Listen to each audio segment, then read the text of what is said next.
Hello, world and fans and new fans of Jonathan Winter or John Winter. I keep calling you Jonathan. What the You can hell's call me going on? Well, you can call me Uncle John. You could do that.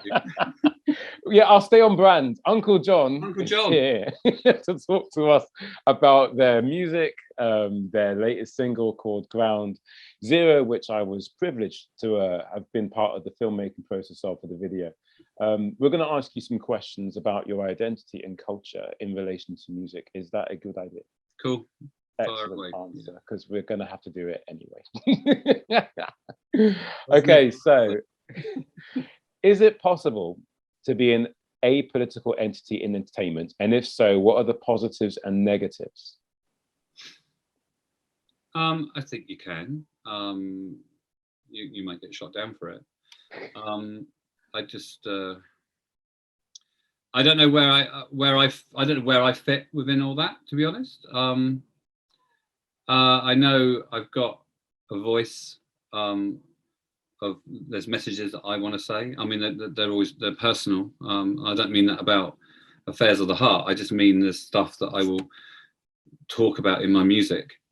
I wouldn't say I'm a philosopher. I wouldn't say that I'm not hugely read. That's why you astound me, John, because you are hugely read and educated beyond belief. So I just feel I touch on little points that affect me and make my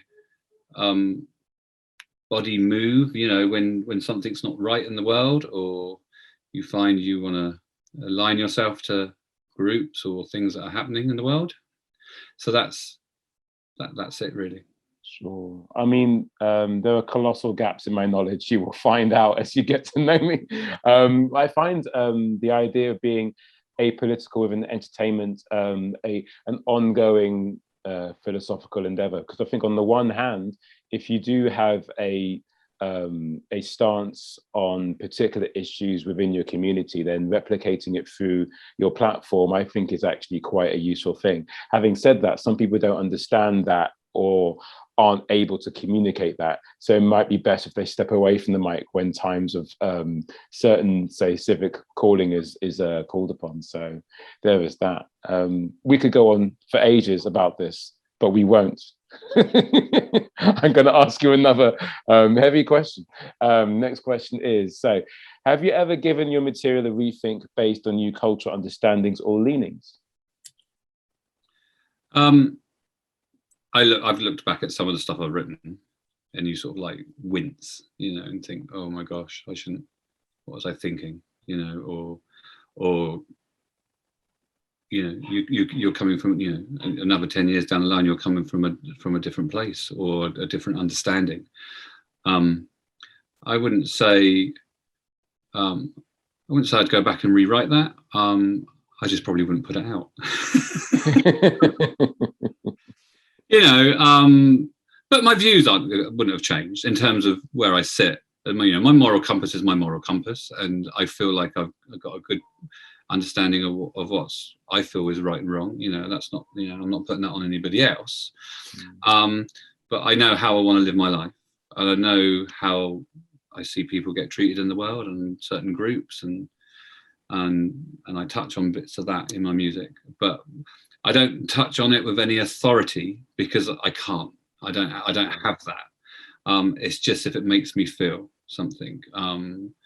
For instance, the first song of the trilogy of the EP, "Hello, She Said," it was just that came from such a place of and it was from the TV series Transparent, and my understanding of that whole world completely changed. And "Hello, She Said" is mainly about the underground scene during World War II in Berlin and other, obviously, German towns, and the people that got arrested or murdered from that, so the LGBTQ community, basically, and the trans community that was there at that time, and it completely opened my eyes to the whole trans world as well, and a whole new love and respect for that community, which I think has long overdue from how they were treated, and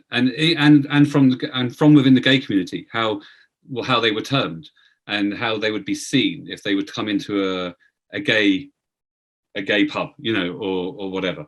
So, and I think we've moved on so much from that and our understanding, and I just wanted to capture just a tiny little bit of that. Yeah, that's quite poignant. I mean, especially because we're both from marginalized communities, essentially, because we can't necessarily claim to be belonging to the overall demographic that seeks to exploit or negate certain truths. We can truly talk from the sidelines of our experience and obviously fill in the gaps of knowledge that people may have about parts of their community, because it's not like we come from another planet, you know. So yeah, no, absolutely. Yeah, and I think what you said before about feeling, I mean, musicians have to be an ambassadorial for that, right? Essentially, even if you're not political or whatever, the biggest crime to commit as a musician is to create something that doesn't actually, you know, change someone's perception about their own self or a feeling. Because if you don't help these people to feel, half the time they've been, you know, persuaded that feelings are not necessary, or it's been crushed out of them due to the bureaucracy of their workplace. The last thing they want to do is like go to the George Tavern and see someone playing music and it's being vacuous, you know, which is thankfully, if this has gone well, this is the future. I've seen you playing the George Tavern and you were awesome. So there you go. It's a post-time. That's real magic. It's a post-time promotion. If you weren't there, where were you guys? But yes, more questions for you. Name 1 to 3 people that have inspired you musically and politically. Sorry, name 1. Name 1 to 3 people. I was going to say 1 person. I thought that's just fucking cruel. So you can choose 1, 2, or 3 people that have inspired you musically or politically, or and. I've become a huge fan of just recently of the actor Alexandra Billings, who is a trans actor and was one of the first from the 70s. I follow her like crazy. I love her stance. I just love her stance of like, because you know she's doing lots of blogs and stuff, and I just love her message of, don't come to me for the answer, go and find the answer yourself. And I love that about her. Like she's not claiming responsibility and acknowledgement of knowing all the answers. She wants you to go and find out, and you to do the research and go and do the work to get the understanding of her world and her community and what she's about and the wider aspect of that. So I found her completely inspiring in the last few years, completely. Who introduced you to her? Sorry? Who introduced you to her? Just watching this TV series. It just all came from that, you know. And so I just, you know, you just go and do some donkey work and just find out who is this person, you know, and then just sort of following them about what they say. I've actually written a song about her. Oh, wow. I sent it to her. I didn't get any response. I didn't want any, but I did want some, you know. I did like damn like that. And it's just called Just Speak. It's one I'm going to work on next. Just speak, you have the voice, just speak, you know. It's just that's, you know, and the chorus is something along like, you have this fire, you know, and you have this fire and don't let us be blinded by your light, you know. So it's that kind of thing, you know. That's the sort of message in it. And so yeah, she's up there at the moment. You know, musically, I come from the old school of all the old kind of classic songwriters, sort of late 60s, 70s. So just that whole kind of like Joni Mitchell vibe. It's kind of, yeah. I grew up on it, you know. I grew up on it, you know. But then having the real pop sensibilities of the 70s and ABBA, you know, it's as crazy as that. It's like nothing, you know. And then I will then want some kind of like fierce string stuff going on from like Prokofiev or something like that, you know. So it's all there, all these little kind of earworms, you know. It's sort of like all get in there. Intriguing. You can mention 2 more people. You don't have to. No, I can't think. You got me on the spot, so I can't kind of think off the top of my head. That's all right. There's going to be written interviews as well. I mean, there should have been quite a few already. People are probably sick to death of me asking you all these big questions now. Don't worry, there's more questions to ask you on that particular topic later on. But for now, we should move on. We have another question. So, inclusivity was a talking point for the casting of your video that we created. How long have you been committed to that concept in your art, and what inspired that awareness? I just think that as a guy turning into his 50s, that you can't sit there or stand there and hide behind anything. You've got to take ownership of it and the world around you, and however big your part is in that, I'm not sure, but there's nothing to hide behind, and there shouldn't be any reason to hide behind. You know, I know who I am as a person, and so I want to kind of have some sort of breadth across what I do, sort of to have those little touchstones and to have that in kind of, and just have it be inclusive. Working with obviously my niece and the people she works with, sorry, I've seen every kind of person come through the house. So that's opened me up hugely to different communities and different identities, and it's just a breath of fresh air. It really is, you know, because you can just be stuck within your little group, you know, of who you know, and the people that I've known, and I love them all. You know, they've been my friends since I was 18. You know, I've got a core group of friends, but you can, I don't want to say get stuck, but you're kind of, it's easy just to remain in that and not look beyond that. Yeah. And look beyond anything that's going to challenge you. You know, you want to be challenged, and you want to kind of like go, okay, what's all that? What's going on? You know, who is this person? What are they saying? What's their story? You know, and to bring them into your life. You know, and I think it's really important. Yeah, so especially as someone, especially these guys, and they're not looking at you in any particular way, but just to have them in your life for say 5-10 minutes, and to give them a positive experience, you know, of like just walking into someone's house or home and to be completely accepted and not challenged or not looked at in any kind of way. Just accept these people of like, oh, these are more creative people coming to the house, but they're coming from this community or they identify as this, you know, and to just to have that is really rewarding and just makes your brain tick, and it just fires you up, and it's just super interesting. And why shouldn't it be? You know, it's just like, who wants to live in this kind of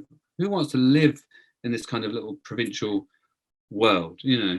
Yeah. So, that's what scares me the most. That's the scariest thing to me. That section, they're the people that scare me. That section of society. Well, I mean, the weird thing is, like, they're sold this idea that the people that they don't understand are causing problems, and so therefore, if you can mitigate them as problems and do that effectively and convince them that that's just the way things are, then ultimately everyone will be happy, which is kind of bizarre. It's bizarre. That's exactly the word. It is bizarre. Yeah, I was watching a fantastic video the other day on leading Black women in sci-fi. And it's kind of like a tongue-in-cheek title, because there aren't that many Black women in like powerful roles in sci-fi. And they were talking, these casting directors and producers, that it's not that there is 93% of the UK industry that are made up of men saying no to Black voices because they're racist. It's because they're hiring people that they know, and in their circles, the people they know are normally people that look like them. But that's the trouble, isn't it? It's small groups. It's just like, you know, you see that across. I think probably in any industry, but obviously you see it in the entertainment industry. It's so small. It can be so small. Yeah. So fucked up, basically, and unfair. You know, I see, because I'm coming into this with a different kind of perspective, and then I watch all these young people who are hugely creative and hugely talented, and they've got this drive, and it's a hell on earth experience for them, really. It's such a struggle. It's such a hard industry to be in, you know. And in one way, I'm really thankful that I'm not 19 years old or 20 years old trying to do that, because I just think, especially in today's world with social media and what you have to build up before you can even get anyone even have a sniff at you from the industry, so to speak. You know, what you have to do yourself to try and create a fan base or a following of some kind before you even get a smell at anything. And I just think that's absolutely hard work and soul destroying. I just think these poor kids, I really do. It's like, bless them. Yeah. Wow. You know, the kids are all right. They'll be fine. The kids are all right. Yeah, exactly. They will be. But I just want, you know, you just want, you know, I just want to hope they're all right. You know, it's good. I mean, I'm seeing a lot of solidarity going on at the moment. Like, I think there was obviously a lot of people became a lot more politicized in 2020, if not just before. And so I think there's just a definite kind of surge in people who are not necessarily out for themselves exclusively, but they're platforming their friends in really good ways. So you do have cliques, but it's better to have groups than everyone just out for themselves, because that you can't live through that model. It's not the best message to send. You know, there's something to be said about collectivism. But hey, we've said enough political stuff. Your Ground Zero track is out. The video has been seen. People have enjoyed it. Hopefully they will go to Bandcamp after this. I want to give another shout out to Jessica Winter for contacting me on your behalf and saying, hey, check out this guy's stuff. You should work with him now. So thank you, Jessica. Any shout outs you want to give? I just want to thank everyone involved in the video. Obviously, Jess, she knows that, you know, so not going to give her any more kudos. But because I'm a mean uncle, so what do you expect?